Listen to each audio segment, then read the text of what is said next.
안녕하세요. 39 직장인 여자입니다. 현재 저는 기업의 한 영양사로 근무를 하고 있고, 일하는 기업의 회사원으로 재직하고 있는 남편과 연애 후 결혼을 해서는 현재 5년차 유부녀이기도 합니다. 제게는 직장이 돈을 벌어다 준 고마운 회사이기도 했지만, 제 평생의 짝인 남편을 만나게 해준 핑크빛의 감도는 장소이기도 했네요. 서로 일하는 부서나 지위 같은 개념이 완전히 다른 별개의 직장인들이었는지라 회사 구내식당 안에서 만나면 다른 세계의 사람을 보는 것 마냥 설레고 좋았는데, 그 기분이 커져서는 연애를 하고 결혼까지 하게 만들었어요. 둘 다 지금도 웃어넘기지 못하고 잠시 가슴 설레어 할 만큼 처음 점심시간에 직장에서 만나던 그 순간을 기억하면 아직도 기분이 짜릿짜릿하답니다. 너무 좋아하는 사람과 결혼을 하다 보니 시골리던 당시 저는 눈에 뵈는 게 없었어요. 시댁 사람들도 다 좋아 보이고 남편도 좋아 보이고 그 외의 부수적인 조건들까지도 하나같이 죄다 좋아 보였었죠. 뭐 하나 따지고 들면서 이 사람이 평생 나를 걱정 없이 행복하게 해줄 사람인지에 대해 최소한 집안 꼴이라도 좀 미리 조사를 하고 결혼을 했어야 했는데요.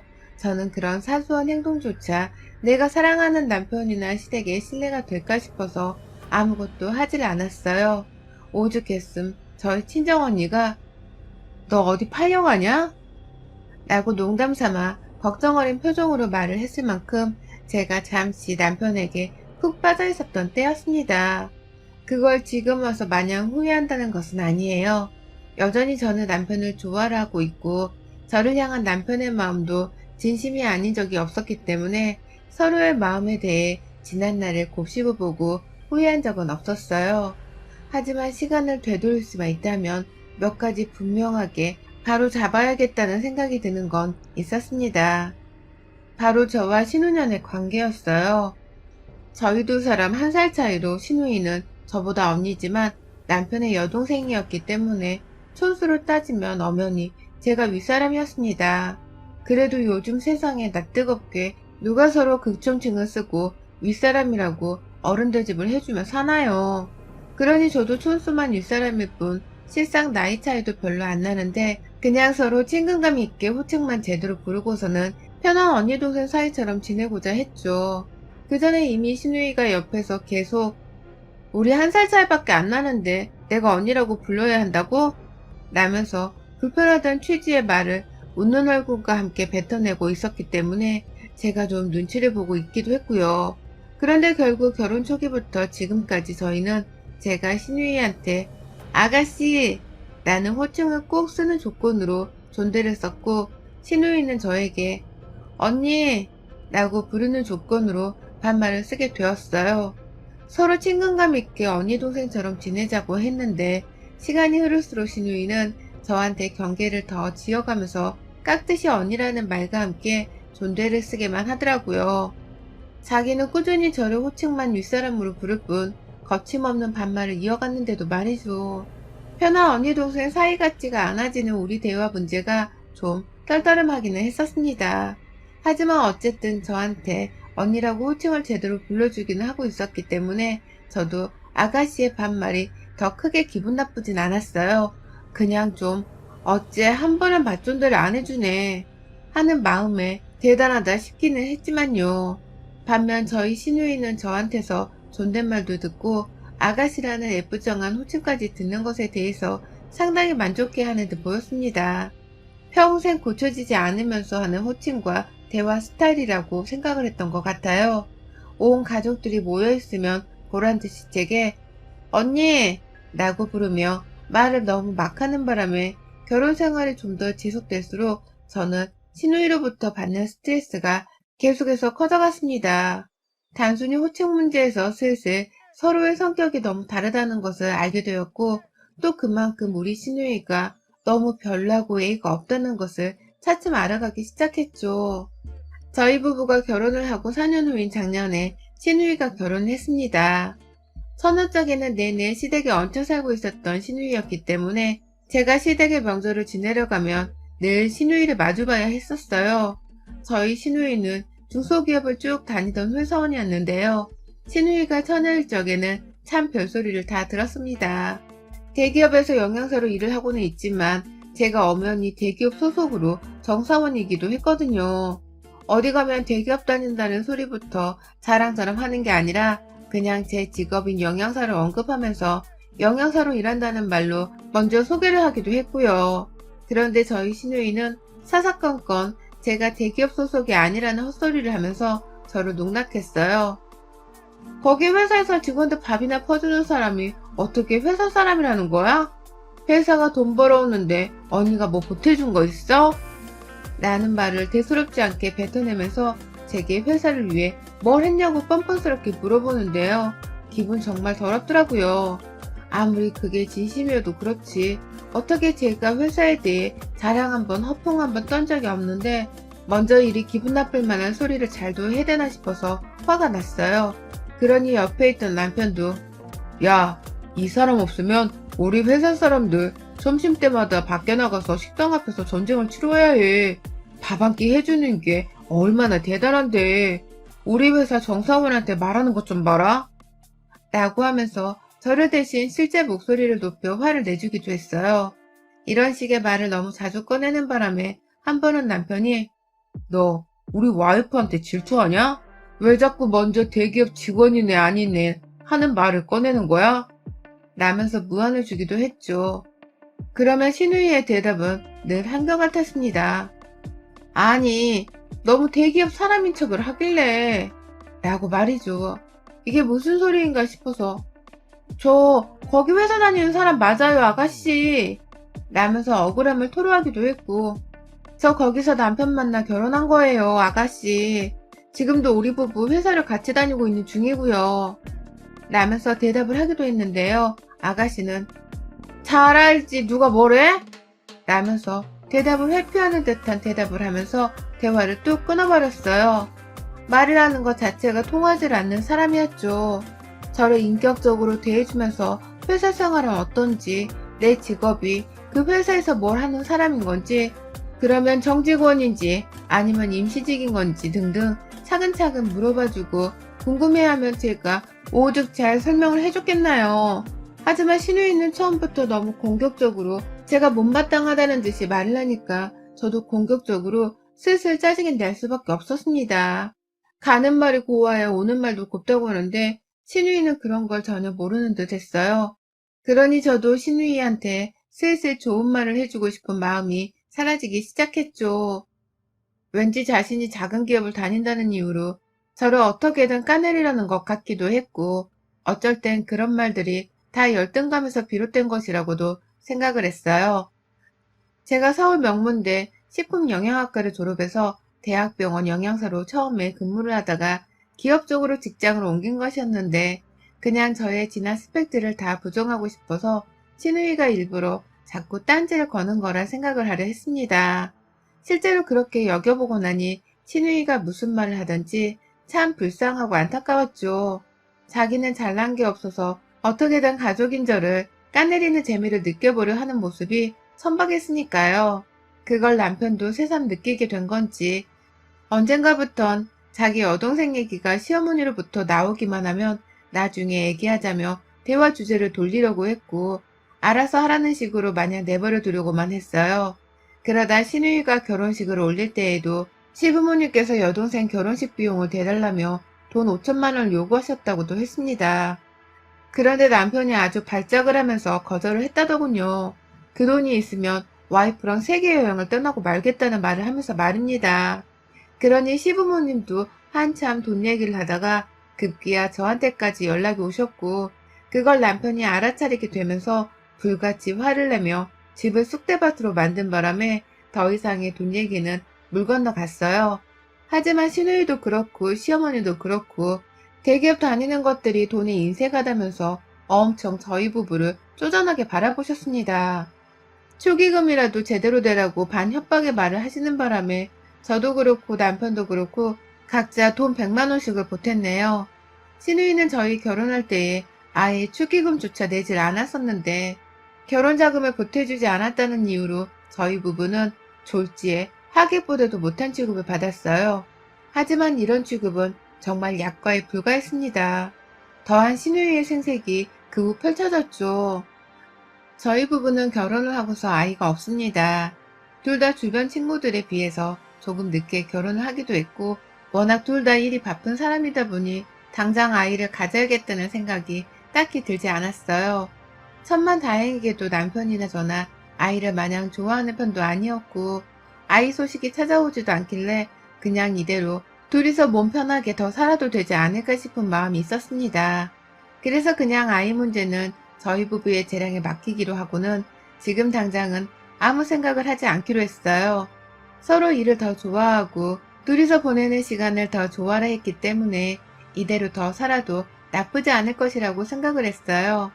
어디까지나 아이 문제는 저희 부부의 문제였기 때문에 주변에서 간섭을 하는 사람들도 딱히 없었고, 시댁조차도 처음 몇 번은 손주 얘기를 꺼내시더니만 남편이 나중에 뭐라고 했던 건지 그 후로는 아이 얘기를 전혀 안 하시더라고요. 하지만 시누이는 전혀 다른 종족의 사람이었어요. 해서는 안 될 말을 아주 아무렇지 않게 뱉어내면서 저희 부부의 속을 뒤틀리게 만들었죠. 자기가 결혼을 하기 전부터 저희 부부를 보면서 가끔씩 그런 얘기를 흘리게 됐어요. 난 절대로 아이 없이 못 살아. 남편이 언제 바람 피워 남처럼 버리고 떠날지도 모르는데 아이가 없다고? 그런 일들은 상상하면 안 돼. 라고 말을 한다거나, 언니는 애 없으면 안 외로워? 난 진짜로 외로워서 콱 죽어버릴 것 같아. 라고 하면서 슬쩍 아이에 대해서 제게 물어봤어요. 물어봤다기보다는 작정하고 제 속을 뒤집으려 환장한 년처럼 말을 걸었죠. 그 말에 남편이 불같이 화를 내면서 신경을 끄라고 하니 시누이도 처음엔 조심하더니만 어느 순간부터는 남편보다 화를 덜 내는 저한테만 슬쩍 찾아와서 이런 말들을 꺼내더라고요. 남편이 혹시나 듣고 화를 낼까봐 일부러 남편이 제 옆에 없을 때에만 슬쩍 찾아와서 말이죠. 그랬던 시누이가 결혼을 하고 임신을 하게 되면서는 아이를 가졌다는 그 유세가 아주 극에 달했습니다. 본인 스스로도 얼마나 재밌었을까요? 아이가 없는 저희 부부를 보란듯이 놀리면서 약올리는 그 재미가 말입니다. 임신을 했을 때부터 저랑 남편한테 둘 다 연락을 해서는 애가 생겼다며, 이런 기쁨을 못 누려봐서 모르겠지만 애가 생겼다는 건 정말 세상 그 어느 행복과도 바꿀 수가 없다면서 축하를 요구했어요.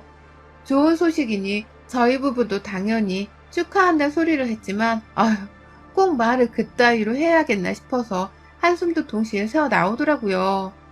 하지만 시누이 배가 점점 더 불러오면서, 그리고 급기야 애를 낳고 나서까지도 시누이의 진상짓과 주둥이 나불거리는 행동은 끝나지 않았어요.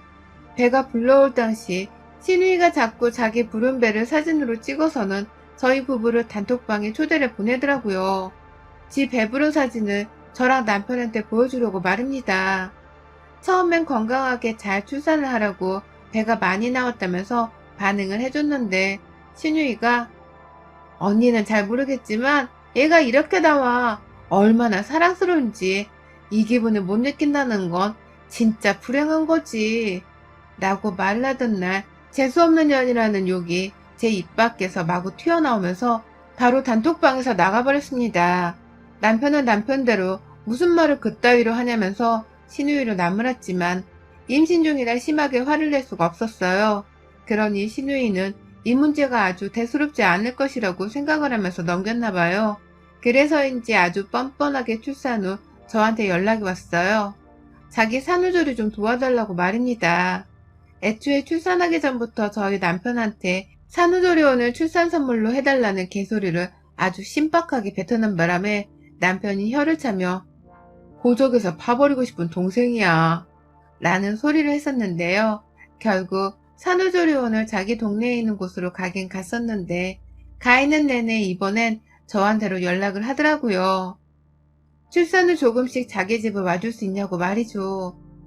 대기업은 휴가를 쉽게 쓸 수 있으니 중소기업을 다니는 자기 대신에 휴가를 좀 내서는 자기 애를 돌봐달라고 사정을 하더라고요. 처음엔 이상하리만큼 공손하고 또 예의 바르게 저한테 부탁하는 시누이 말이 낯설었습니다.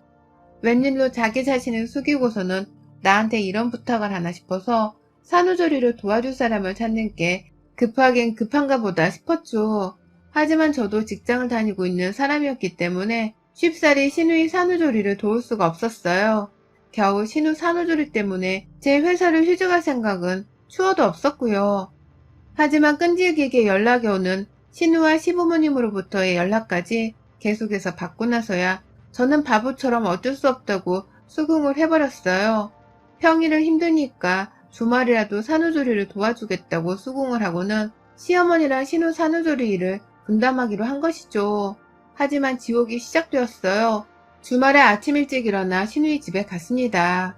시간 약속을 한 게 아니어서 그냥 일찍 끝내고 오려고 아침 일찍 찾아갔어요. 그랬더니 신우이가 뭐란 줄 아세요?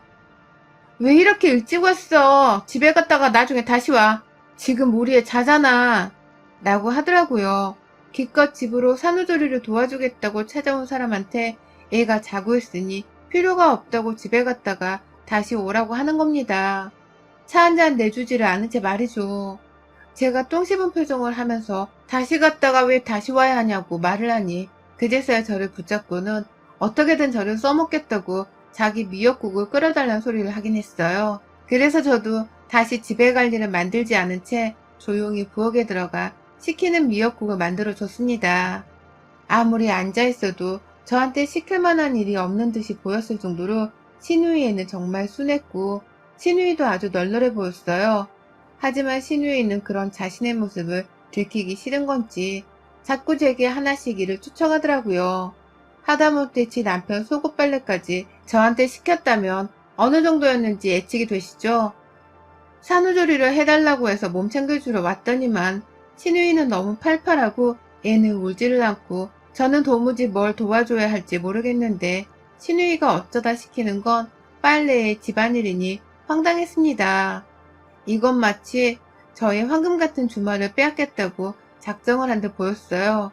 주말마다 찾아가면 신우이는 보란듯이 제게 미역국부터 끓이고 애기 기저귀 저거 손빨래 해야 한다. 알지? 아, 얘가 없어서 모르나? 라고 하면서 일을 하나도 시켰어요. 미역국은 갈 때마다 만들어야 했고 손빨래를 꼭 해야 한다며 애기똥이 가득한 면 기저귀를 저한테 건네주는 바람에 저는 남의 똥을 제 손에 묻혀가면서 닦아내야 했어요. 처음엔 역하기도 했고 진짜 억울하고 짜증나서 확 집을 뛰쳐나가고도 싶었어요. 말끝마다 애가 없어서 모르는 게 많을 거라고 무시하는 신우이 말에 반박도 못하고 입 다무는 제 자신이 너무 원망스럽기도 했어요. 산후조리를 주말마다 도와주고 있는지 3주도 되지 않았는데 주말 그 이틀 동안 스트레스 지수는 기준치를 완전히 초과해버린 듯한 심정이었습니다. 그러다 바로 어제 피곤해도 약속은 약속이니 역시나 신우이 집에 갔습니다. 남편이 제가 많이 힘들어 보인다면서 걱정을 하며 아침에 바래다줘서 모처럼 편하게 신우이 집에 찾았어요. 자기는 여동생 얼굴 꼴보기 싫다면서 집에 한 번을 들어오질 않다가 이번에 제가 너무 걱정이 되었는지 내가 한번 당신 뭐 하는지 직접 봐야겠어 라고 하면서 집에 따라 들어오더라고요. 그러니 신우이도 자기 집에 찾아온 오빠가 반가우면서도 초대하지 않은 손님이라고 생각을 한 건지 오빠는 왜? 정신없으니까 그냥 가. 애 키우는 게 장난인 줄 알아? 라며 바로 쫓아내려 했어요. 그래서 남편도 어쩔 수 없다며 기분이 나쁜 채로 집에 들어오자마자 쫓겨나가 버렸죠. 아침부터 이런 일이 있었기 때문에 저도 별로 마음이 좋지 못했습니다. 기껏 저 생각에서 집에 따라 들어왔다가 여동생한테 쫓겨난 남편의 심정이 오죽 화가 날까 싶어서 걱정도 되었고요. 그런데 그 와중에 신우이는 언니, 우리의 기저귀 저번에 손빨래 개떡까지 해놔서 똥이 다 묻어있더라. 좀 제대로 빨 수 없어? 언니의 아니라고 막 다루겠다는 거야? 라고 하더라고요. 분명히 하얀 면이 다 보이도록 내 손 으스러져라 빨래를 했더니만 어디서 똥이 묻어 있었다는 개소리를 하더라고요. 성질로 따지면 직업이 영양사인 저에겐 삶의 수칙과도 다름이 없는 것이었는데도 말입니다. 황당했고 신우이가 오버를 떠는 거라는 걸 너무나 잘 알고 있었지만 그냥 무시를 하고는 잘 빨겠다고 대답을 했어요. 그래서 남의 똥기저귀를 또 들고서는 그걸 빨겠다고 화장실 안에 들어갔는데 그 순간 뒤에서 신우이가 아니? 라고 소리치더라고요. 놀란 마음에 순간 뒤돌아보니 신우이는 저를 끌다시피 화장실 안에서 데리고 나와서는 베란다 밖으로 밀어버렸어요. 남의 화장실에서 똥기저귀를 빨면 어떡해. 베란다에서 빨어. 냄새 배잖아. 라고 확 저를 향해 쏘아대더라고요. 그 순간 저도 얼굴이 잔뜩 화끈거렸죠. 그 냄새나는 기저귀를 빠는 사람이 바로 저였으니까요. 초라한 마음에 어쩔 줄을 모른 채 조용히 한숨을 쉬면서 기저귀를 빨고 있는데 부엌에서 막 요란한 소리가 들려왔어요. 제가 신우이 집에 오자마자 바로 냄비에 미역국부터 끓이려고 물을 붓고서는 미역을 불려놨는데 기저귀를 빨다 보니 그 생각이 퍼뜩 나더라고요. 그래서 아차하며 부엌으로 달려갔습니다. 당연히 나가기 전에 손은 씻었고요. 미역이 아직 덜 불려져 있길래 살짝 냄비 그릇만 만졌다가 다시 베란다로 가려고 하는데 당시 부엌에서 행주를 빨고 있던 신우이가 야 이씨 야 너 감히 그 더러운 손으로 이걸 왜 만져 미친년아 라고 비명을 지르더라고요. 욕을 섞어가면서 말입니다. 글쎄 저보고 똥 만진 손으로 자기 입에 들어가 미역을 왜 만지냐고 미친년이라 하더라고요. 정신나간 년이라는 말도 했고요. 바로 제 코앞에서 이런 비명 섞인 욕을 뱉어내니 저는 입이 파르르 떨렸고 신우 눈을 쳐다보지 못했어요. 제가 마치 더러운 병균 덩어리가 된 것 같다는 생각이 아까부터 자꾸 머릿속을 떠나지 않았는데 언제까지 이런 취급을 받으며 산후조리를 도와줘야 하나 싶어서 저도 열불이 난 거죠. 방 안에서 퍼들려 자고 있던 신우 남편은 왜 그래? 라면서 자기 잠을 깨우지 말라고 소리를 지르고 신우는 신우대로 제가 연병을 떨면서 헛돼지가 난다며 소리를 지르는데 두 부부가 아주 쌍둥이 마냥 지랄을 떠는 것을 더는 참을 수 없었습니다. 그 자리에서 너 뭐라고 했냐? 야 이년아 내가 네 새언니야. 어따 대고 미친년이래 이 또라이가. 라면서 욕으로 맞받아친 걸로도 모자라 방 안에서 조용히 하라고 여전히 소리를 지르는 신우 남편한테도 어따 대고 명령질이야 너나 조용해. 라며 더 큰 비명을 질러버렸어요. 그리고는 바로 신우이가 더럽다며 만지지 말라고 한 그 냄비한 미역을 불리고 있던 물 안에 제 손을 집어넣고는 보자 하니까 라는 말과 함께 신우이 머리통을 향해 미역을 던져버렸습니다. 한 번 던지고 말았냐고요? 두 번, 세 번 더 던지며 미역 싸대기를 갈겨주기 위해서 미역을 제 손에 꾹 붙들어둔 채 인정사정 없이 그년의 머리채에 갈겨댔어요. 아주 신우이는 덜 불려진 미역에 머리통을 맞아대며 아프다고 소리를 질러댔고 저는 저대로 냄비물까지 집어들어서는 신우이한테 물바가지를 쏟아낸 후에야 손에 쥔 미역을 놓아버렸어요. 더럽고 불결해서 네 집에 다시는 안 와. 이게 남편 여동생이라고 산후조리 좀 도와주려고 했더니만 그 더러운 싹수는 여전하네. 네 새끼 더러운 똥은 네 손으로 치워 이년아. 네 새끼 똥인데 냄비에 손 한 번 댔다고 더러워하는 네가 그러고도 왜 믿냐? 한심하기는. 라는 말과 함께 씩씩대면서 제 가방을 챙기고는 그 집을 나섰습니다. 참 어이가 없는 것이 그 집은 밖에서 여자들이 그런 비명을 질러대며 싸우고 있는데도 방 안에서 잠을 퍼질러 자던 신우 남편이 한번 나와보지를 않더라고요. 얼마나 평소 육아에도 무관심으로 일관하며 신우이를 혼자 방치하고 있을지 안 봐도 뻔했습니다. 저런 남편도 신우이 인생이 참 구질구질해 보이고 또 스스로도 얼마나 괴롭고 비참할까 싶기도 했어요. 뭐 결론적으로 그런 걱정까지 해줄 만큼 신우이가 불쌍한 건 전혀 아니었기에 저도 무관심으로 더 일관을 하기로 했고요. 집으로 가는 길 남편한테 전화를 하니 남편은 정말 쏠살같이 달려와서는 저를 픽업했어요. 있었던 일에 대해서 얘기를 하며 순간 감정에 울컥해서 목소리가 격양되니 남편은 옆에서 듣다가 빵 웃대요. 버릇 한번 제대로 고쳐주고 온 것 같다면서 오히려 저한테 잘했다고 칭찬을 해주는 겁니다. 그런 남편이 얼마나 고마웠는지 몰라요. 남편이 옆에서 저를 치켜 세워주니 저도 신우이를 제대로 혼내준 것 같다는 뿌듯한 마음으로 제 생각을 고쳐먹었죠. 신우이는 당장 사과를 하러 다시 집에 오라면서 발악을 하듯이 연락을 해왔는데 저는 절대로 그 집에 다시는 가지 않을 생각입니다.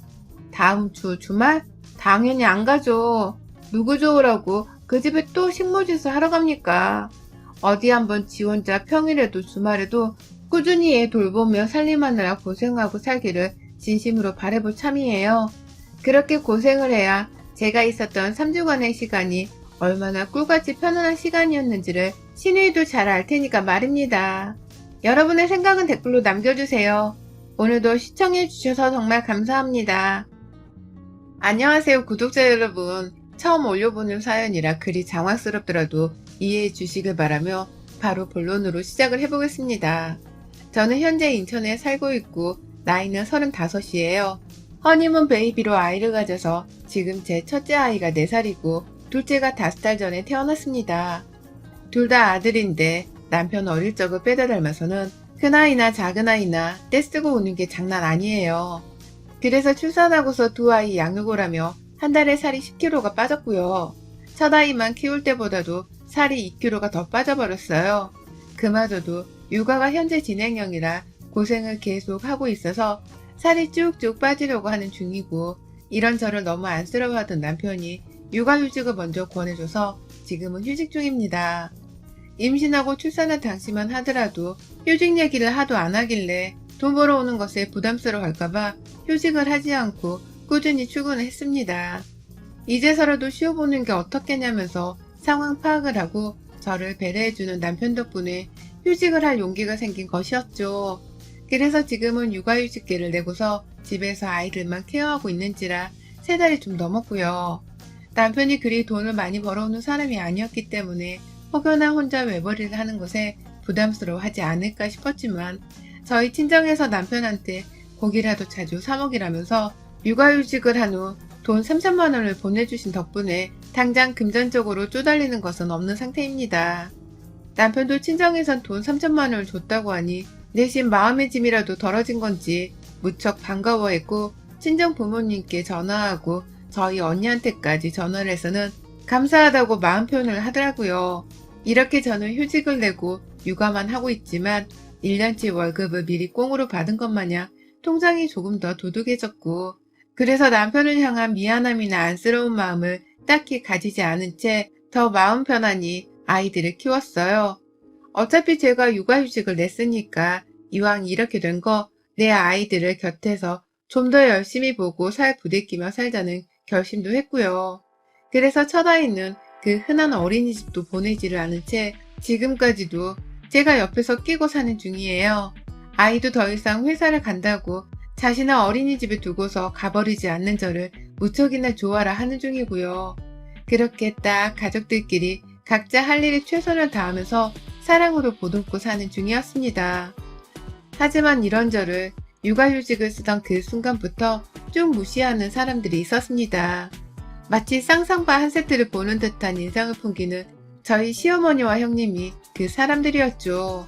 제가 살이 주룩주룩 빠지다 못해 사람이 해골이 되어가는 듯이 보여지는 그 와중에 육아휴직을 내었던 것인데도 시어머니나 형님 눈에는 당신 아들 자식밖에 보이지를 않았던 것 같아요. 아들 혼자 돈을 벌어오게 하는 무책임한 며느리라면서 둘이 밖에서 함께 만나서는 저희 집으로 찾아오기도 했습니다. 남편이 없는 사이에 저를 설득시키겠다면서 일부러 남편이 출근하고 없는 평일 오전에 집을 무턱대고 찾아왔죠. 그러고는 육아휴직을 당장 취소하라는 말부터 꺼내며 내 남편 월급에 제 지난 월급까지 캐물어보며 한 달에 얼마를 벌고 있는지 그 돈이 육아휴직으로 인해서 얼마나 손해를 보게 되는 건지를 막 지들끼리 말나누며 주고받더라고요. 특히 저희 형님은 자기가 더 흥분을 해서는 남의 직장의 월급에 관해서 왈가왈부를 하셨는데요.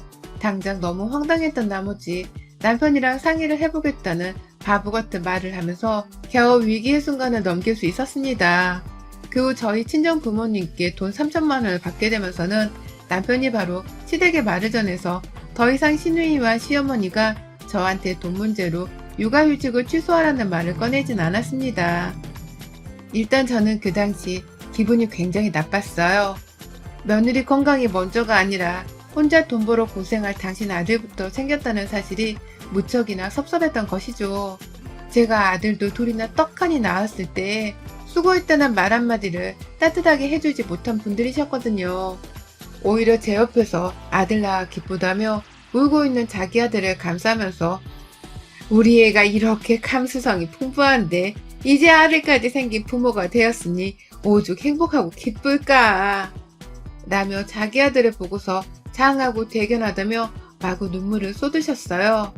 그러니 애 낳고 아파서 드러누워있던 저도 황당했고, 그런 제 옆에서 저를 간호하고 있던 저희 부모님과 언니도 엄청 황당해했죠. 배째서 출산한 사람한테 수고했다고 말하는 게 아니라 멀쩡히 옆에서 구경만 한 지 아들한테 대견하다 눈물을 쏟는 어처구니 없는 상황이었으니까요. 하지만 결론적으로는 그때 그 일 덕분에 저희 친정 부모님이 시집살이를 하지 않냐며 제 걱정을 엄청 해주기 시작하셨고, 그래서 결국 제가 육아휴직을 냈을 때 돈 3천만 원도 받을 수 있었어요. 겉으로는 남편 부담스러워 하지 말라고 돈을 보내주신 듯 했지만 사실은 시댁에 흠잡히지 말고 육아휴직을 쓰고서도 먹고 싶은 거 마음대로 사 먹으면 푹 쉬라고 친정 부모님이 배려를 해주신 것이었거든요. 딸내미 걱정을 시켜드리게 해서 친정 부모님께 죄송하긴 했으나 그나마 경제적으로 여유가 있고 딸내미한테 돈 3천만 원 정도는 거뜬히 줄 수 있는 친정 부모님의 마음을 더 확고히 만든 게 우리 시어머니 덕분이라는 생각에 고맙기도 했습니다. 그리고 또 한편으로는 그렇게 평생 며느리를 인색하게 대하다가 나이가 더 드시면 꼭 후회하게 만들어주겠다는 생각으로 버텼어요. 깡으로 버틴 것이었죠. 그러던 한 달 전 남편이 갑자기 그러더라고요. 추석날쯤에 자기가 출장을 가게 될지도 모른다고 말이죠. 확실한 건 아니지만 만약 출장 가게 되면 저 혼자 시댁에 보내기는 그러니까 그냥 이번 추석은 집에서 쉬라고 말입니다. 그 말을 듣자마자 얼마나 기쁘고 반갑던지요. 가뜩이나 명절에 시댁에 가는 게 죽기보다 싫었는데 가지 말라고 해주니 고마울 수밖에요. 그간 저희 부부는 아이들을 데리고서 시댁을 정말 주구장창 드나들었었거든요. 코로나가 터지고 나서도, 그리고 제가 막달이었을 때도 그렇고 시어머니가 자기 아들 보고 싶어 죽겠다고 자꾸만 불러내시니 제가 남편을 따라서 차를 타고 서울 시댁에 곧잘 찾아갔어요. 꼭 가면 자기 시댁에 제사가 없는 형님께서 자기 엄마 보겠다고 친정으로 먼저 달려온 바람에 시댁 안에서 형님까지 마주봐야 했었고요. 그렇게 저 하나 별로 탐탁치 않아 하면서 남보다 못한 어색한 사이로 지내오던 시어머니와 형님을 저는 명절이 끝날 때까지 옆에서 보다가 와야 했어요. 몸이 불편한 건 둘째치고 마음도 너무 불편해서 늘 시댁에 가는 길이 고역이었지만 남편과 결혼 생활을 하고 있는 이상 나의 숙명처럼 여겨야 할 일이라고 생각을 했습니다. 그래서 뭐가 되었든 남편이랑 싸우기도 싫고 또 시어머니랑 싸움의 판을 벌리기도 싫다면서 주구장창 시댁을 찾았죠. 코로나가 터졌을 때에도 그건 며느리들이 시댁에 가기 싫어서 맘카페 이런 곳에서 분란을 만들려고 일부러 지어낸 소리야 라고 하면서 코로나가 아무렇지 않은 감기에 불과하니 그냥 겁먹지 말고 시댁에 오란 소리도 했습니다. 자기도 한 집안의 며느리인데 우리 형님은 이딴 소리를 제게 잘도 하시더라고요. 꼼수 부리지 말고 시댁에 오라고 하시는데 저 그래서 정말로 둘째 낳기 직전에도 시댁을 찾았어요. 내 몸 하나 건사하기 힘들었던 때였고 손에는 우리 첫째 아이가 들려있어서 제 손이 정말 남아돌지를 않았거든요. 엄마만 찾고 엄마랑 떨어져 있으면 울고 보채는 첫째 아이 때문에 아이 하나 케어하는 것만으로도 너무 힘들었는데 그 와중에도 시댁을 찾았어요. 자기 아들이 며느리한테서 밥 잘 얻어먹고 사는지만 중요하셨던 시어머니는 당연히 힘든 저를 본체마저 하셨고 아들 하나만 잘 먹이고 돌려보내겠다면서 진수성찬을 차리셔서는 남편 앞에만 한가득 놓아주셨죠. 그걸 보면서도 저는 단 한 번도 저한테도 밥 좀 잘 차려달란 소리를 안 했습니다. 넌 살 좀 빼라 라면서 임신한 며느리한테 살 타령을 해대는 시어머니께 뭘 더 바랄 수가 없었거든요. 바라는 게 사치이기도 했고요. 그래서 그냥 아이를 돌보는 척을 하면서 밥도 먹는 둥 마는 둥 했고 애초에 좋은 밥상을 차려먹겠다는 기대도 하지 않았어요. 그냥 시댁에 불러내서 내 밥그릇 하나 차려주시는 것만으로도 감사하다고 생각을 하려 했죠. 그러다가 제가 둘째를 낳고 나서 몸 상태가 급격하게 나빠진 후 남편이 저를 생각해서 육아휴직 제안하고 친정에서는 저 생각에서 돈 3천만 원을 주고 하니까 시댁에서도 제가 은근히 남편과 친정한테서 대접을 받고 잘 사는 사람이라고 생각을 한 건지 섣불리 함부로 불러내지는 않았어요. 육아휴직 내고 처음에만 다시 복직하라고 눈치 주고 잔소리를 하긴 했는데 저희 친정에서 받은 돈 3천만 원 얘기를 듣고는 그 잔소리나 눈치마저도 쏙 들어갔었죠. 그런 와중에 남편도 추석에 시댁에 안 간다고 하니 저는 완전히 이번 추석을 해방된 채로 보낼 수 있겠다 싶어서 너무 즐거웠습니다. 남편 따라서 지방 출장을 따라갈까 싶은 생각도 했지만 그냥 휴식이 좀 필요했던 저였는지라 집안에서 남편 밥 안 차리고 편히 아이들 따라 낮잠도 자고 진득히 집에서만 보내자는 단순한 계획을 세웠어요. 하지만 시어머니는 귀신 같은 이런 제 남편과 저의 계획을 전해 들으셨어요. 남편이 혹여나 싶어서 저를 대신해 직접 시댁에 추석날 가지 않을 것이라는 말을 전했나 본데 그걸 시어머니가 노발대발 하신 겁니다. 그러고는 저한테로 전화가 오셨어요. 남편의 말을 듣고서 저한테 전화를 하신 건 바로 이틀 전이었고요. 전화를 받으니 오랜만이다. 요즘 남편이랑 친정 믿고서 나한테 안부 전화 할 생각조차 한 번 안 하고 있는 것 같다 너. 라면서 대뜸 12조로 말을 걸더라고요. 가만히 집에서 체력 보충하며 애 키우기 바쁜 며느리한테 남편이랑 친정을 믿고서 안부 연락을 한 번 안 하려 한다고 하시다니. 이러고도 이 아줌마가 우리 애들 할머니라고 불릴 자격이 있나 싶더라고요. 하지만 어찌되었던 천륜은 저버릴 수 없는 내 아이들의 할머니였기에 최대한 예의는 갖췄습니다. 그런 게 아니었는데 섭섭하게 만들었다면 사과를 하겠다면서 저 자세로 나갔죠. 그런데 이런 저를 향해 시어머니는 함께 목소리를 낮추고 예의 있게 대화를 나누시기는커녕 좀 더 만만하다는 듯이 저를 아주 무시하며 말을 이어갔어요. 이번 추석에 넌 당연히 와야 하는 거 알지? 네 남편이 오지를 않는다면 너라도 와서 며느리 노릇을 할 생각부터 해야 하는 게 정상 아니냐? 어떻게 네 남편이 안 온다고 너까지 따라서 안 올 생각을 해? 너도 출장을 따라가는 거야 뭐야? 네가 거기 가서 남편 회사 일을 거두며 당일 시급이라도 받는 거야 뭐야? 라면서 제가 시댁에 와야만 하는 이유를 언급하더라고요.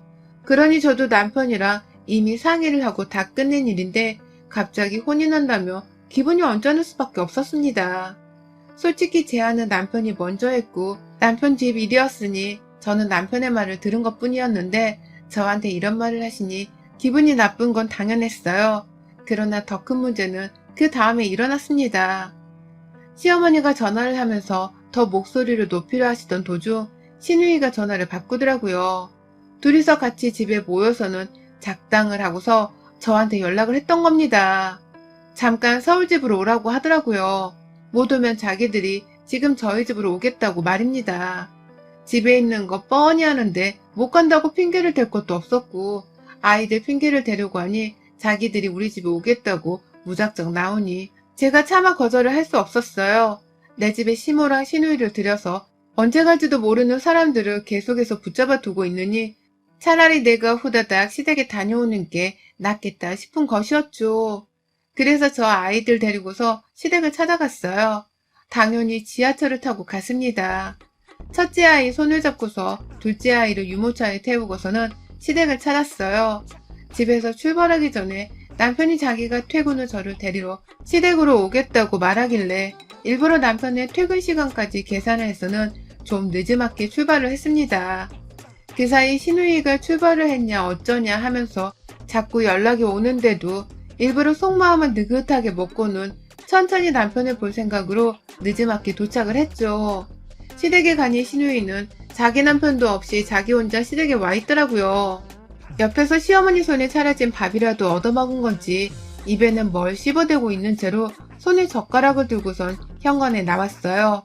아주 형식적으로 저희 애들을 반겨주긴 하셨는데 표정에는 썩소가 가득이었습니다.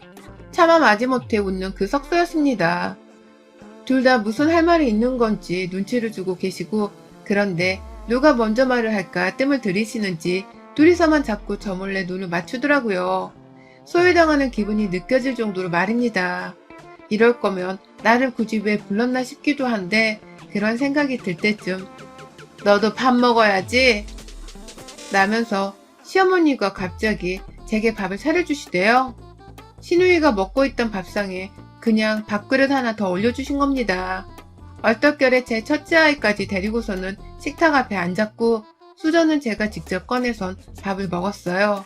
그러니 옆에 신우이도 도로 밥을 먹겠다고 따라 앉았고 시어머니도 남는 의자 위에 밥을 먹겠다고 또 따라 앉으셨죠. 그리고는 불과 20분도 지나지 않아 저는 밥을 먹다 그 밥상머리에서 뛰쳐나오고야 말았습니다. 밥을 먹고 있는데 옆에서 뱉어내는 신우이와 시어머니의 대화 때문이었어요. 도저히 옆에서 이가 보채는지라 저 혼자 꾸역꾸역 밥을 먹을 수가 없었어요. 한 입 먹다가 아이를 돌보고 또 한 입 먹다가 둘째 아이를 돌보느라 혼자 몸이 10개라도 모자라는데 신우이랑 시어머니는 기껏 저를 불러놓고서는 얘들을 한번 돌봐주질 않더라고요. 거의 10분 동안 슬슬 짜증이 나려고 하는 상황이 계속해서 반복이 되어가면서 저도 슬슬 내가 왜 여기에 와서 이 꼴을 당하고 있나 싶어서 열이 뻗치려고 했는데요. 그 순간 신우이가 먼저 저를 빤히 쳐다보다 말고 기분 거슬리게 말을 걸더라고요. 넌 진짜 이러고 살아도 불행하지 않니? 네 친정이 없었으면 넌 진짜 어쩔 뻔했어? 우리가 너 돈 3천만 원 그거 안 받았으면 무조건 너 회사로 복귀시키려고 했던 거 알지? 라면서 말이죠. 지나간 일들을 다시 끄집어내면서 제 친정에서 금전적으로 도움을 주지 않았었다면 저를 다시 회사로 나가게 해버리고 말았을 거라면서 신우이는 혼자 신이 나선 그 얘기를 멋스럽게 하더라고요. 마치 연약한 하구 친구 하나를 무시하며 욕보이는 것처럼 말입니다. 그래서 제가 말씀드렸죠. 친정에서 도와주지 않았더라도 제 건강이 먼저였어요. 저희 남편이 쉬라고 먼저 말을 꺼내준 것만으로도 저는 무조건 쉬었을 거예요. 그래야 애들도 키우고 건강히 오래 애들 보고 살죠. 라며 말이죠. 그러자 신우가 제 얘기를 빤히 듣다 말고 그럼 이제 다 쉰 거지? 그동안 쉴 만큼 쉰 거 맞지? 라고 말을 하더라고요. 그동안 애 출산하고 몸조리하면서 겨우 반년조차 지나질 않은 상황이었는데 저보고 쉴 만큼 쉬지 않았냐며 당연스레 물어보곤 대답을 기다리는 신우의 표정이 정말 얄미워 죽는 줄 알았습니다. 어쩜 저렇게 새침하고 재수없게 말을 하나 싶어서 말이죠. 너무 황당한 그 말에 뭐라 대답을 해야 할지 몰라서 신우이를 치근하게 바라보니 옆에서 시어머니가 왜 꿀먹은 벙어리 마냥 말을 못해? 쉴 만큼 쉬어서 말을 못하는 거야? 라면서 크크대며 웃대요. 저는 기분이 나빠 썩어가고 있는데 시어머니를 따라서 신우이까지 그 말이 웃기다면서 저를 보다가 서로를 쳐다보며 엄청 비웃었습니다. 굳이 안 내도 돼 돼지 먹다는 웃음소리까지 내면서 말입니다. 그리고는 글쎄 웃는 자신들을 따라서 막 웃는 제 첫째 아이를 보더니만 야 너도 웃기지? 너네 엄마가 쉴 만큼 다 쉬어서 할 말이 없나 보다. 근데 저 표정이 왜 저렇게 바보 같니? 머저리도 아니고 걱정 마. 쉴 만큼 쉬었으니 이번 추석엔 일할 만큼 일하게 될 거야. 라고 말을 하는 게 아니겠어요? 제 아이를 향해서 이제 겨우 4살이 된 제 아이를 향해서 신우이가 협박도 아닌 그딴 말을 하더라고요. 제가 그간 육아휴직으로 집에서 퍼들러 놀았으니 이번 추석에는 반드시 시댁에 와서 일을 해야 할 거라고 말입니다. 일할 만큼 하게 될 거라는 협박 같은 무시무시한 소리를 4살짜리 제 아이의 볼을 만지작거리면서 싸늘하게 말하는데 와 진짜 그 옆에 있는 제가 무서워 오줌을 지릴 뻔했습니다. 그도 모자라서 이번 추석이 뭐니? 주말까지 다 껴서 그 연휴 5일 동안 내내 일해야 할걸? 설마 주말은 쉬겠다고 또 꼼수 부리거나 네 남편 따라 출장 가겠다고 지방으로라도 도망을 치려고 하는 날엔 내가 싹 털어올 거야. 그 돈 3천만 원. 라고 시어머니가 신우말을 보태며 말하더라고요. 감히 저희 친정에서 저 쓰라고 주신 돈 3천만 원을 언급하더니만 급기야 그 돈을 자기가 싹 털어올 거라는 말까지 하면서 반드시 주말에도 시댁에 오라고 말입니다. 이건 뭐 말 그대로 웃는 얼굴을 한 깡패들 집에 초대를 받아서는 명절에 제사 지내러 오라는 협박을 받은 상황과 다름이 없었습니다. 그 사이에 내 아이가 볼모로 잡혀있는 듯이 앉아있던 바람에 저는 화도 못 내고 그렇다고 애 둘 데리고 신우이랑 시모를 물리치면서까지 뛰쳐나갈 용기도 없었어요. 그런데 애들을 두고 나가자니 아무도 내 아이들의 보호자가 아니었는지라 애들 걱정에 섣불리 그러지도 못했고요. 자존심이 뭉개지고 화가 치밀어 오르다 못해 너무 분해 죽겠지만 남편이 퇴근할 때까지 참았어요. 한참 씩씩대며 얼굴이 다 화끈거렸는데도 무조건 그냥 한 귀로 흘러들이면서 신우와 시무의 막말을 감내했습니다. 그리고는 거의 1시간 정도가 지나서 남편이 집에 도착했다는 전화를 걸어왔을 때 당장 시댁으로 들어오란 소리를 남긴 채 전화를 끊자마자 기다리고 있던 복수를 시행했어요. 그 1시간 내내 지들끼리 웃다가 겁박을 하다가 저를 노려봤다가 얘를 보고 웃기를 했다가 하며 사이코패스들 마냥 저와 애들을 가지고 놀던 시댁 것들을 절대로 가만두지 않겠다고 이를 갈다가 결국 터뜨린 것이었죠. 내가 니들 무서워서 지금껏 참고 있었는 줄 알아? 애들 두고 가기가 걱정되어 참고 있었는데 이제 남편이 왔으니까 내가 더 이상 참을 일도 없다. 니들은 진짜 사람이 아닌 것들이니 내가 오늘 짐승대야들 한번 굴어줄게. 나는 말을 남긴 채 그때까지 제 옆에 붙어서 막말을 해대고 있던 신우와 시모의 머리채를 동시에 낚아챘습니다.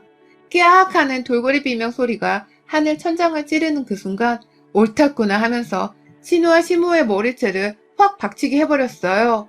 제 양손에 잡힌 두 년의 머리통을 그냥 순간적으로 서로 부딪히게 해버린 겁니다. 제 손에 질질 끌린 채 박치기를 하도록 말이죠. 뜸도 주지 않은 채 바로 머리를 박아버리니 둘 다 서로 나가떨어지면서 아프다고 곡소리를 내고 충격의 말을 잇지 못하더라고요.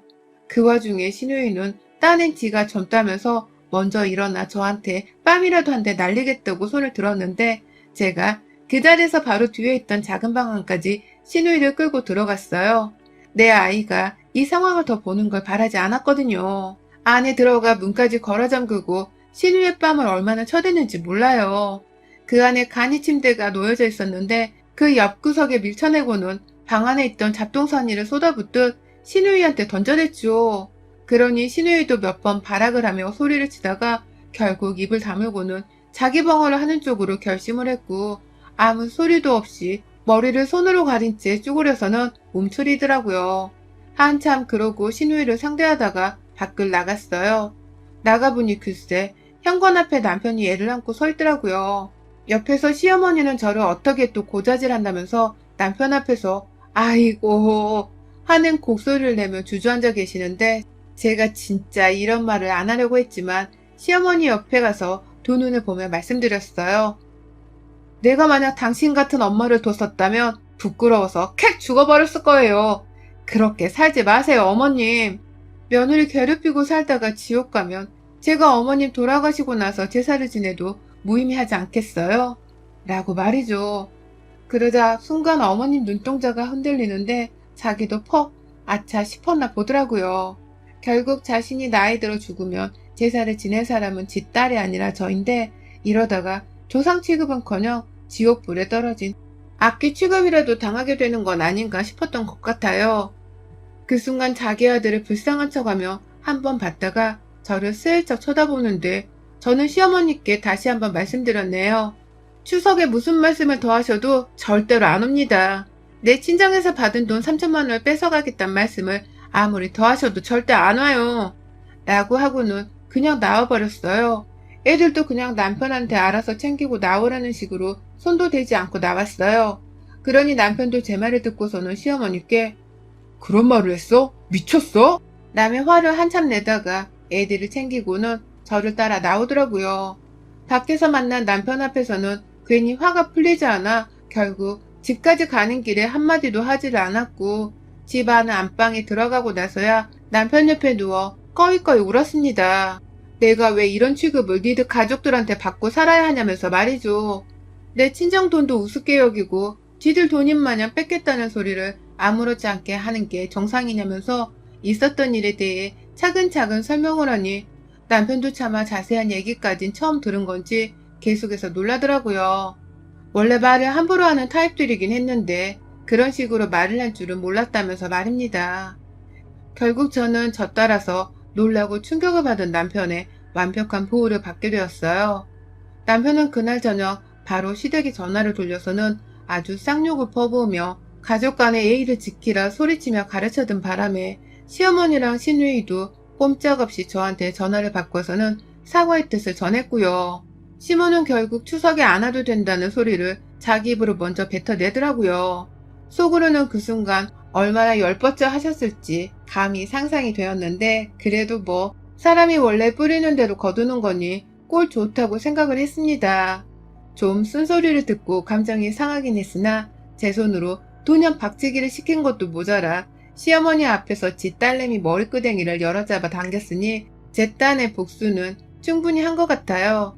남편의 도움으로 사과도 완전히 받아냈기에 속도 시원하고요.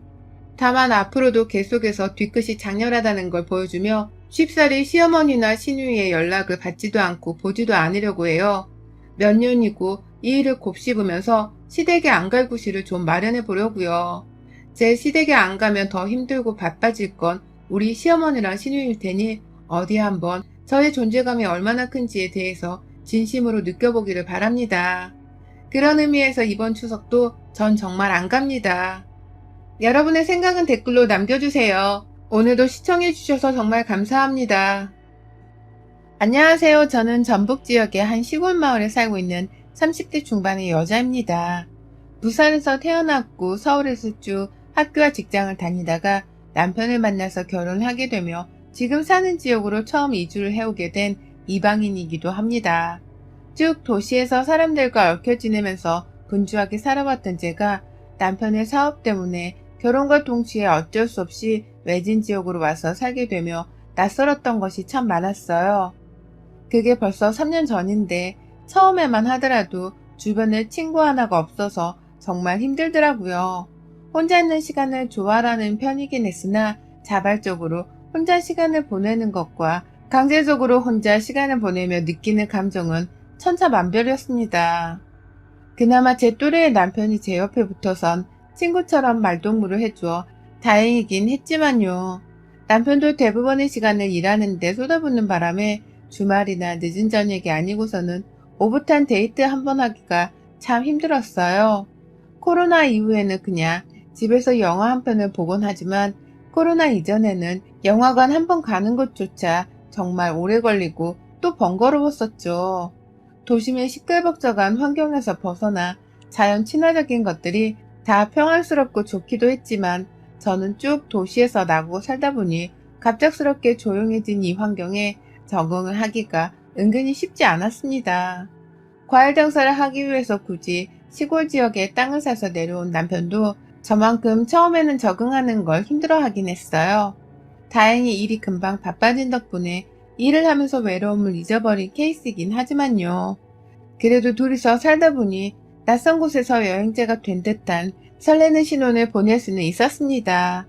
해외로 이민을 간다면 딱 지금 우리의 상황이 아니겠나 싶었을 만큼 온 사방에 이방인으로 가득했던 시골 마을에서의 삶은 나름 짜릿한 것들도 있었죠. 장점과 단점을 번갈아 느껴가며 조금씩 적응을 해나가고 있었고 그 과정이 어려웠지만 마냥 쉽지만 않았습니다. 시부모님이 합가를 위해 저희가 사는 집으로 이사를 들어오게 되면서는 사소한 것들 하나도 다 어려워지기 시작했습니다.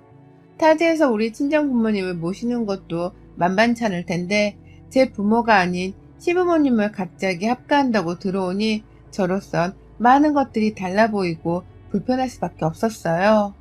시부모님의 합가 얘기는 사실 결혼하기 전부터 나오고 있었어요. 서울에서 쭉 사셨던 시부모님은 시아버지가 다니시던 회사에서 정년퇴직을 하고 난 후 딱히 일자리라고는 할 것이 없어서 늘 돈 걱정이 많은 분들이셨죠. 국민연금이 나오려면 아직 몇 년이 더 남았는데 시아버지의 정년은 너무 일찍 찾아왔고 시어머니도 딱히 일자리라는 걸 가져본 적이 없는지라 온전히 평상시 쓰는 생활비는 그동안 모아놨던 월급 통장에서 꺼내다 썼고 자식들이 주는 용돈에 겨우 숨을 트이며 사시는 정도였어요. 그 중에서 가장 많은 용돈을 들이고 있던 자식은 첫째 아들이었던 저희 남편이었습니다. 가족한테 돈을 주는 문제는 제가 결혼을 하기 전부터 남편이 혼자서 책임을 지고 스스로 하고 있던 일이었는지라 제가 참견을 하지는 않으려 했습니다. 다만 부부가 함께 돈을 모으는 처지가 된 이상 사소한 지출이라도 말은 해달라고 남편이랑 미리 상의를 했었고 그래서 그 후 남편은 다달이 시부모님께 빠져나가는 용돈부터 시작해서 추가로 나가는 부모님 병원비나 기념일 비용 등을 빠짐없이 제게 말해줬죠. 그럼 저는 아무 토를 달지 않은 채 그냥 그런 지출이 있었다는 것을 인지하기만 했고요. 그러다 거의 결혼과 동시다발적으로 남편의 시골 마을 이주가 결정이 되었고 순식간에 저희가 지역을 이동하게 되면서 시부모님이 슬슬 합가 얘기를 꺼내시더라고요. 이미 결혼하기 전부터 새 가족이 된 이상 친해져야 할 시간이 필요할 텐데 우리가 그냥 같이 살면 안 되겠니? 라면서 자기 집으로 그냥 신혼을 들어와 살라고 말씀을 하신 적이 있었어요. 시어머니가 남편에게 미리 말씀도 안 하신 채로 제 앞에서 처음으로 이런 말씀을 진지하게 하는 바람에 저뿐만 아니라 제 남편이 더 당황해하면서 왜 그런 얘기를 미리 상의도 없이 라며 바로 딱 잘라 거절을 했습니다. 덕분에 저도 추가 거절 의사를 밝히는데 조금은 용기를 가질 수 있었죠. 저희로서는 둘 다 독립을 해보고 싶은 마음이 컸고 그래서 그 문제에 관해 연애 때부터 오래도록 대화를 나눴었는지라 생각이 확고했거든요. 시골로 이사를 갈 때에도 학교를 당장 고민하기보다는 당장의 사업을 키우고 시골 마을에서의 적응을 하는 게 우선이라면서 학교를 거부할 의사를 분명히 밝혔고요. 하지만 어머니께서는 참 주기적으로 연락을 해오셨어요. 제가 아니 남편에게 말입니다. 서울에서 이렇게 경제적인 어려움을 느끼며 괴롭게 살 바에야 지금 살고 있는 집이 7억 정도 하는데 이걸 그냥 팔아버리고는 너희들이랑 오순도순 같이 살고 싶다는 얘기를 계속해서 주의받듯 해오셨다고 해요. 그러니 남편도 처음에는 안 된다고만 하다가 부모님이 서울에서 돈에 쪼들려 하며 힘들어하는 것을 그만 보고 싶다고 걱정을 하기 시작했고 또 시부모님이 사는 집을 팔면 7억 정도가 나오는데 그걸 죄다 우리 부부한테 주려고 하신다면서 마음을 흔들려 하더라고요. 그런 남편의 심정 변화를 옆에서 보고 있던 저는 덩달아 불안해질 수밖에 없었습니다. 제게는 돈 7억보다 그냥 차라리 남편이랑 단둘이 살면서 하루라도 더 맘 편히 사는 게 훨씬 좋았으니까요. 하지만 불안함은 곧 현실이 되었고 남편은 시부모님의 집을 팔아버린 채 그 돈을 홀라당 받아먹으며 시부모님을 집에 들였어요. 졸지에 남편은 자기 사업에 투자금 7억을 가만히 있는 채로 받은 꼴이 되었고 저는 시부모님을 모시고 살아야 하는 처지가 되었습니다. 처음에는 저도 그렇고 시부모님도 그렇고 서로를 많이 조심해야 하는 눈치였어요. 아무래도 제가 좀 어색해하는 표정을 보이니 남편도 시부모님께 따로 말씀을 잘 드린 것 같았고 그래서 시부모님도 아침에 몇 시에 일어나건 혹은 저녁에 몇 시에 잠이 들건 사사건건 간섭을 하려 하는 모습은 보이질 않았습니다. TV에서 보던 것처럼 며느리의 모든 걸 이러쿵 저러쿵 하면서 혼을 내려고 하는 못된 모습을 보이지 않으니 저도 불편한 건 늘 똑같았지만 최대한 밝고 친근하게 다가가려고 노력을 했죠. 어찌되었던 제가 아랫사람이고 결국 합가를 하게 되었으니 어쩔 수 없다는 생각으로 말입니다. 한평생 한 집에서 서로를 남보다 못해하며 불편해할 수만은 없었으니까요. 그런데 참 이상하더라고요. 갈수록 시어머니의 말소리가 잔소리가 되고 저를 무시하고 폄하하는 지경에까지 이르기 시작했기 때문입니다. 처음엔 아침에 일어나서 눈곱 대려고 화장실로 들어가는 저를 봐도 일어났니? 라며 간단한 인사로 맞이해주던 어머님이셨는데 함께 산 지 몇 개월이 지나고서부터는 넌 이제 일어나는 거니? 남편 일 나가기 최소 2시간 전에는 일어나서 따뜻한 밥을 지어야 하는 거 아니니? 라며 잔소리를 하셨어요. 저 시골에 내려와서도 제 밥벌이는 하겠다면서 프리랜서로 꾸준히 일을 하고 있었고 남편이랑 똑같은 시간에 일어나서는 남편이 씻고 간단한 운동을 한 사이 충분히 든든히 먹고 가라며 아침을 꼬박꼬박 차려줬거든요. 그런데도 어머님은 그냥 제가 마음에 안 드셨던 겁니다. 그러니 아침에 일어나는 시간마저도 잔소리감으로 둔갑을 시켜버린 것이었죠. 처음에는 그렇게 사소한 것들로 쓴소리를 하다가 점점 갈수록 참견이 심해지셨어요. 남편의 알림이 울리지도 않는 새벽에 저희 방문을 열고 들어오셔서는 저를 깨워 아침을 차리라고 닥달을 한 충격적이었던 사건을 시작으로 더욱 대담하게 저를 향해 시집살이를 하기 시작하셨습니다.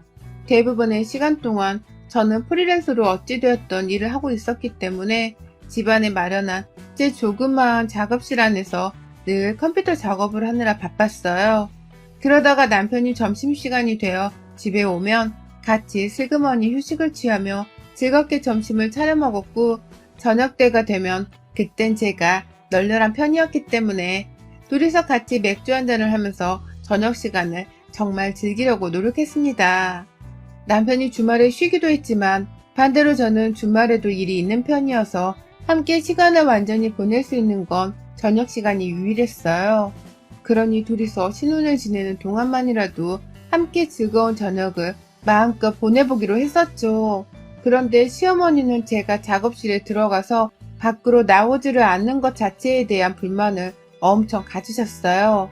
본인은 밖에서 시아버지가 시키는 간식도 만들어줘야 하고, 하다못해 물 한 잔조차 시어머니를 시키는 시아버지 때문에 시어머니는 꾸준히 움직이셔야 했는데, 방 안에서 가만히 있는 제가 그냥 편하게 논다고만 생각을 하셨던 것 같습니다. 그러니 계속해서 밖에서 절 불러대시더라고요. 넌 거기 안에서 뭘 그렇게 음침하게 나오지도 않고 있니? 못 볼 거라도 보고 있니? 라면서 뻔히 일하고 있는 사람한테 못할 질문을 하며 좀 방 밖으로 나오라며 훈계질을 하셨고요. 언젠가부터는 시아버지가 물심부를 하면 야, 좀 나와봐 라면서 저를 불러내서는 네 시아버지 물 좀 가져다 드려 라고 하면서 시집살이를 시키셨습니다. 이게 시집살이가 아니면 뭐겠냐고요. 그러니 저는 일하느라 집중을 해야 하는 와중에 집중력이 흐트러지기까지 하며 시어머니의 시집살이를 받아야 했고, 도로 사무실인 방 안에 들어가는 것조차 언젠가부터 눈치가 보이기 시작하대요. 그러니 제 일이 제대로 될 일도 없었고 시어머니를 향한 분노는 갈수록 쌓여만 갔죠. 하지만 이런 제가 감히 시어머니께 반항 한 번을 하지 못하고 살았습니다. 왜인 줄 아세요? 어머님이 그로부터 얼마 지나지 않아서 암판정을 받으셨거든요. 위암 초기 말입니다. 소화불량에 어쩌다 구토 증상이 좀 있으신 바람에 남편이 모시고서는 병원을 찾았는데 뜬금없이 암판정을 받게 되시면서 온 집안 분위기가 바뀌었어요. 처음엔 저를 향한 시집살이가 좀 심한 것 같다면서 시어머니를 나무라던 남편도 그때부턴 자기 엄마가 암에 걸리셨던 바람에 민감해져서 제게 시집살이를 시켰던 것 같다며 편을 들기 시작하더라고요. 초기라 수술을 하셨고 그 후로부터는 시어머니가 그 어떤 말을 하더라도 저 혼자 이해를 하고 받아들이라면서 오히려 절 나무라기 시작했고요. 당신이 이해해줘야지. 노인네가 다른 것도 아니고 암에 걸렸는데 얼마나 무서우시겠어. 그러니 무슨 말을 하시더라도 자기가 그냥 듣고 흘려. 당신도 힘들겠지만 우리가 좀 노력을 해보자. 우리는 가족이잖아. 라면서 저보고 성질을 좀 죽이고 살라고 말을 하니까 저도 뭐라 대답을 하기가 힘들었어요. 암 환자인 시어머니를 상대로 성질을 굽히지 않고서는 맞서 싸울 수가 없는 노릇이니 무슨 말씀을 하시더라도 그저 수긍을 하면서 받아들일 수밖에 없었죠. 하지만 이 기회를 시어머니는 너무나도 얍삽하게 잘 이용하셨습니다. 그렇게 소리를 지르시더라고요. 암 환자는 스트레스가 최악의 원인이고 또 몸에 나쁜 것이라면서 자신은 스트레스를 받지 않기 위해서 소리를 지르는 것이 최선이라며 저를 향해 그렇게나 소리를 질러대셨어요. 가장 심하고 또 크게 상처를 받았던 일들을 잠시 예시로 들려드리자면 하루는 다 같이 주말에 아침을 먹는데 제가 남편한테 오늘 모함을 지낼 거냐며 물어본 걸 가지고서 소리내고 먹지 말라니까. 너 왜 이렇게 옆에서 네 남편한테 말을 시키냐. 입 좀 닥치고 먹어. 라면서 입 닥치라고 소리를 지르더라고요. 저 그때 진짜 울 뻔했습니다. 우리 엄마도 밥상머리에서 저한테 그렇게 소리 지르며 험한 말을 하신 적이 없는데 왜 남의 집 귀한 딸한테 닥치라고 소리를 지르나 싶어 말이죠. 그건 좀 심하다 싶었는지 남편도 엄마 진정해. 그냥 물어본 거잖아. 라면서 저를 감싸주긴 했지만 그걸로는 충분하지 않았어요. 시어머니는 내내 밥을 먹으며 저 때문에 밥맛이 떨어진다고 씩씩대셨고 급기야 주말 하루 종일 저를 향해 꼴보기 싫은데 옆에 있어서 스트레스가 쌓일 것 같다며 화를 내는 바람에 억지로 노트북을 들고 집 밖에 나가 일을 하기도 했습니다. 당연히 와이파이가 없어서 멀리 가지도 못한 채로 집 밖에 있는 간이의자 위에 쭈그려 앉아선 일을 끝마쳤죠. 밥을 잘 먹다가 반찬이 조금이라도 짜거나 싱거우면 같이 산 게 벌써 한참인데 아직 반찬 간조차 제대로 맞추지를 못하냐? 넌 생각이 있는 애냐 없는 애냐? 라면서 숟가락을 저를 향해 던지기까지 하신 적이 있었고요. 그 중에 한 번은 제가 실제로 이마에 명중가득 맞고서는 결국 울어버렸는데 시어머니가 맞은편에서 저를 향해 젓가락까지 던지더라고요. 제 밥상위로 말입니다. 제 밥 위에 꽂혀버린 시어머니의 침 묻은 젓가락을 보니 밥맛이 떨어지는 것은 물론이고 억울해 눈물이 더 주르륵 나오더라고요. 그런데도 어머님은 시끄럽다면서 저를 방 안으로 치워버리려고 소리를 지르셨고 시아버지는 밥상 위에서 제발 밥만 좀 먹자며 침묵과 무관심으로 일관을 하시는 바람에 저는 남편 하나만을 믿었는데 남편 또한 저보고 참으라는 식으로 저를 먼저 달래며 그냥 방 안으로 데리고 들어오는 것으로 상황을 무마시켰어요. 따로 어머니께 쓴소리 한 번 하지 않고 말이죠. 그러니 저의 스트레스와 화병은 날이 갈수록 커졌고 시어머니의 뻔뻔한 시집살이는 기고만장해졌어요. 제가 세상에서 가장 다루기 우습고 만만한 장난감에 불과하다는 듯이 저를 향해 내키는 대로 소리를 지르고 시집살이를 시키면서 제 스트레스 지수를 최고조로 만드셨습니다. 그러다 결국 제가 쓰러져서 응급실에 실려갔어요. 평일에 방 안에서 시어머니 눈치를 보며 일을 하고 있는데 밖에서 또 간식을 꺼내오라면서 제 이름을 비명지르듯 부르시더라고요.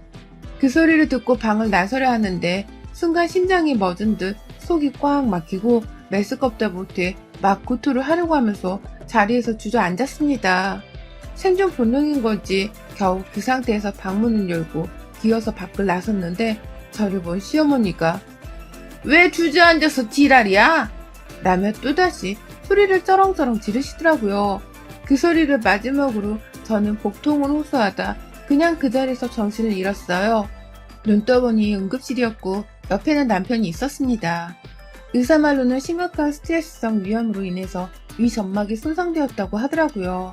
딱 봐도 우리 시어머니 얼굴이 괴팍하고 스트레스 받게 생겼었는지 멀찌감치 떨어져 있는 저희 시어머니를 한번 쓱 쳐다보시더니 스트레스도 받으시면 안 되는데 요즘 힘든 거 많으셨나봐요. 라면서 저를 슬쩍 토닥여 주시는데 아휴 저는 주책맞게 그 말 한마디에 눈물을 왈칵 쏟아냈습니다. 누구 하나 저를 이해해주는 사람이 없고 제대로 편들어주는 사람이 없어서 그간 너무 힘들었는데 가족도 아닌 남이 저를 이해해주니 순간 울컥할 수밖에 없었어요. 한창 후니 의사뿐만 아니라 간호사까지 와서는 커튼을 쳐주며 절 달래주더라고요.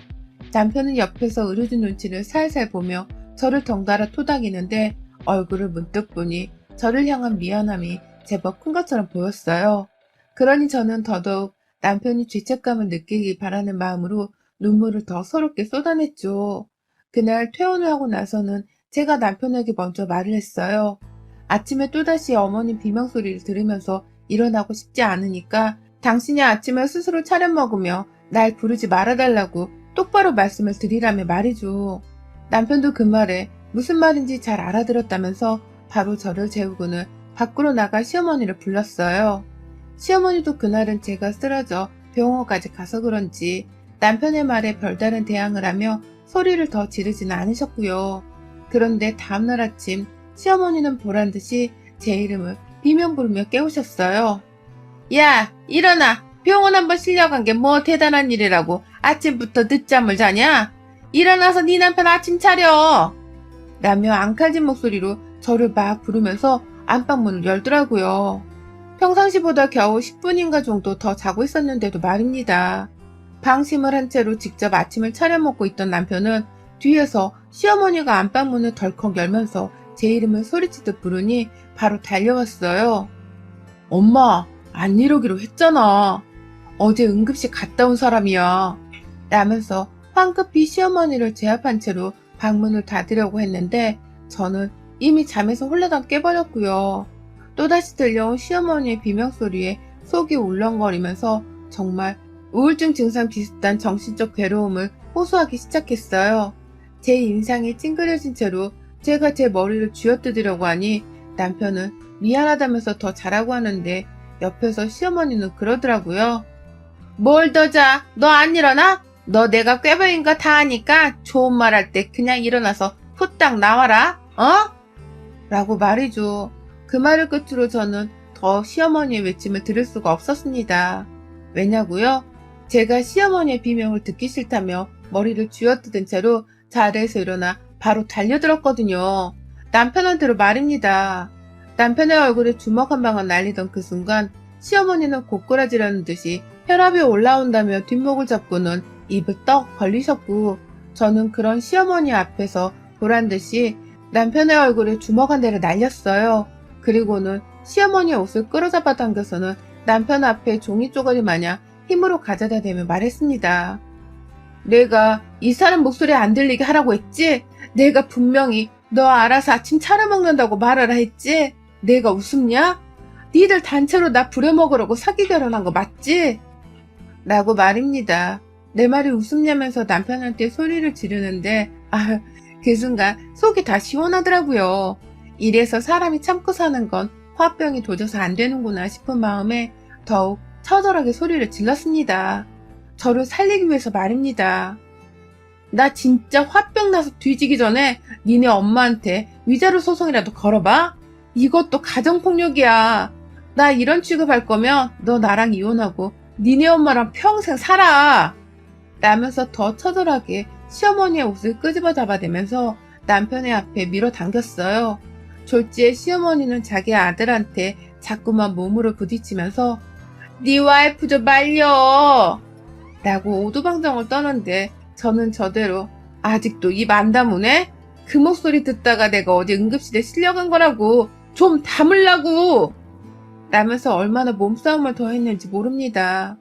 남편이 말리는 중에도 제 손에 잡힌 시어머니 옷자락을 절대로 놓치려 하지 않았고 결국 시어머니는 저를 혼내다가 아프다는 핑계를 대면서 빠져나갈 궁리를 하더라고요.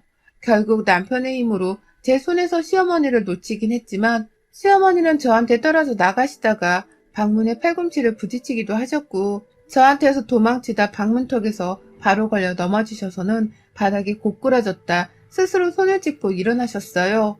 일어나서도 뒤도 안 돌아보고서는 저게 드디어 미쳤어 라는 반복된 헛소리를 하면서 자기 방 안으로 문을 걸어 잠근 채 들어가셨고요. 그날 저는 위험이 다 나았습니다.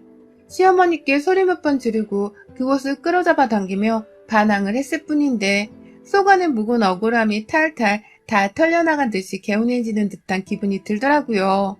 방 안에서 나오지를 못한 채 문을 잠그고 들어가 있는 시어머니의 꼴을 상상하니 속으로 웃음이 나오기도 했고요. 그래서 가만히 내버려 뒀어요. 혼자 자존심 구기고서 방 밖으로 나오기 전까지는 저도 절대로 시어머니를 부르지 않겠노라고 다짐을 하면서 방 밖에서 더욱 제멋대로 발악을 했네요.